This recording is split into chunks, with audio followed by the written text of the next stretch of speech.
Are you guys ready? We'll only have, this one and next week. That should be the last one that I'll go over. Because the actual last assignment I won't get to go over for you guys. So it'll obviously be the most daunting. Yeah. I'm just been laying awake nights trying to think of what I could assign for that last one to make it as miserable as all get out. So has anybody been... You know, you don't have to, because a lot of us are graduating, and it can be an early graduation present. Well, but think of it this way. When will I ever get to torture you guys again? Well, I'm working right now. If you fail me. If I fail you, then I would get to torture you again. Yeah, that's a good point. And maybe that's what I want, right? Maybe I enjoy torturing you guys, so. All right. Let's take a look. See, I had to do this twice. So I went home yesterday and did it because I had to go see the tax people. And thought I sent it to myself, but then I couldn't find it, so I had to get here early this morning and do it. So check my answers while I'm going through this. It's possible that I may be completely out of whack. So number one, forecast demand for FIST next year. Assume all competitors maintain their policies towards R&D, pricing, marketing, et cetera, et cetera. You expect FIST's product demand to be, if we look at its product demand, go down to that high end, for this year, 908, and I went up just to make sure that they didn't sell some in other categories, and they did not, so that was it totally. It was 908. The growth rate, 8.1%.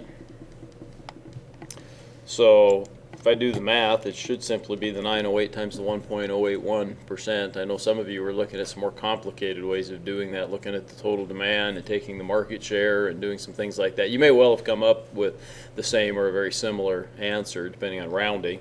In fact, this was 981.5 something, which if you use a comma and put it in the thousands, that would be correct as well. I just did the rounding. How many units of FIST should Ferris produce? And I think I did this by memory, but I think they had 111 in inventory, if I'm not mistaken.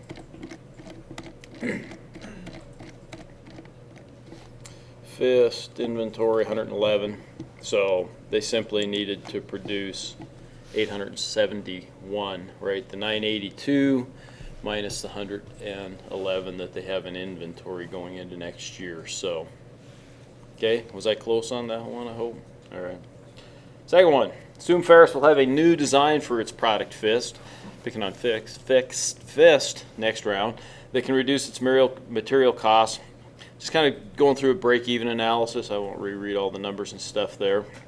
But mainly we got a fixed cost of a little over almost 5.1 million, right?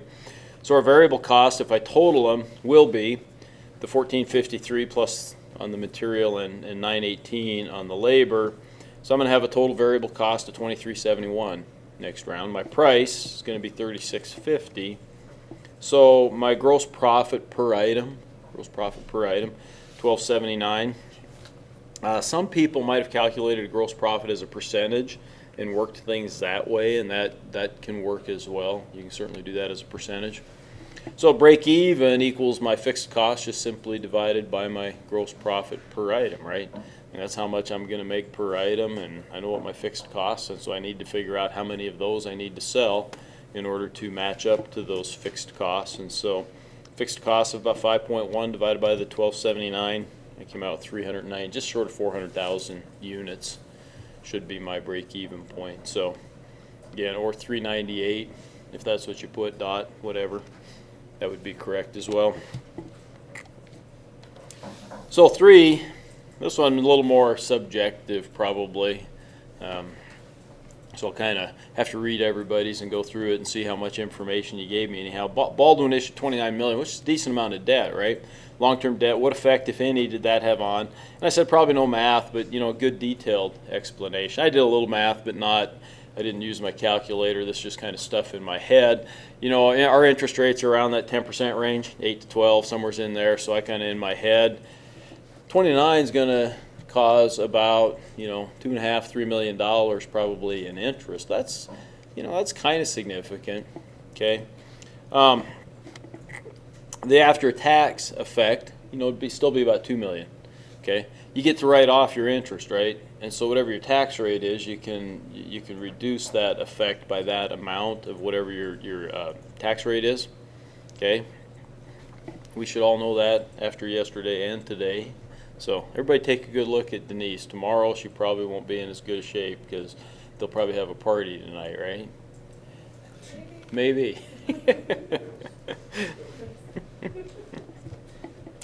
Okay, so the after-tax effect would be about $2 million or about 80 cents per share. If you didn't do as much math, but you had a good explanation, okay, that there is an effect, and the effect is interest. And I know I often say that interest is fairly nominal, and it usually is. Okay, it's usually fairly nominal, and I'll talk about one other issue when we get to that here a little bit later on. In this case, they didn't need the money, and so that makes a little bit of a difference. ROE, the same thing. The interest impact's going to be the same, so about $2 million after tax. So yes, the ROE would have been higher had they not taken out that loan. Okay, but I make this comment. This is kind of me, but it's really only true because Baldwin didn't need the loan, right? If they needed the loan, maybe a different story there. But it also assumes a zero earnings rate for Baldwin's cash on hand. Baldwin had $49 million on hand, right? Okay. Well, if they took this $29 million, that's a lot of money to be sitting in a non-interest-bearing checking account, and there's very few firms that would do that. Okay. So again, if you're really sharpening up your pencil and doing this, and believe me, this is what you do when you're in business and you're dealing with those kinds of cash amounts. When I left the bank, our typical investment account was $50 million, in that neighborhood. Okay. Meaning that's what we had in excess deposits over loans that had to be, and ours was very, very seasonal, so it had to be invested in order to earn money. You don't just leave that sitting there not earning money, right? You try to get that invested in something, okay? And so, if you had $49 million in your checking account, there's a good chance you would have that invested into some kind of interest earning or other earning account, right? Making you some money. Probably use some short-term bonds anyhow. Use long-term bonds too, because you can sell those, but of course you take a little more interest rate risk when you do that. So, okay, so some impact, minor, okay, but there would be some impact of that $29 million loan. There definitely was some impact, I should say. Ferris's equity increased from $81.7 million to $84.9 million in round 6. What amounts contributed to that increase? There's only two things. Okay, and if you looked at your cash flow and kind of went down those and tried to figure out which ones affect equity, okay, that would be the easiest way to do that. The number one was their net income. Net income then, after everything, after you've paid your taxes, after all that's done, and before dividends, right? I'm sorry, after dividends, it increases your equity, right? And in this case, Ferris didn't pay any dividends, to my knowledge. Okay, so their equity would increase by that. It's retained earnings, right? So $2.965 million. And second, they sold some stock. Okay, Ferris is one of the few teams that sold stock. Last round, they sold about $272,000 in stock. And I just did a check, because I want to check myself. So they went from 81.7 to about 84.9. The difference there was $3,237,000. So I take those two items, that I discovered up there, and it equals that same $3,237,000. So I'm pretty sure I'm correct. Any questions about the assignment? Did I do anything wrong that you guys see? Man, cool. All right. I'll shut this off and you guys can go to work making round 7 decisions. 2 more rounds.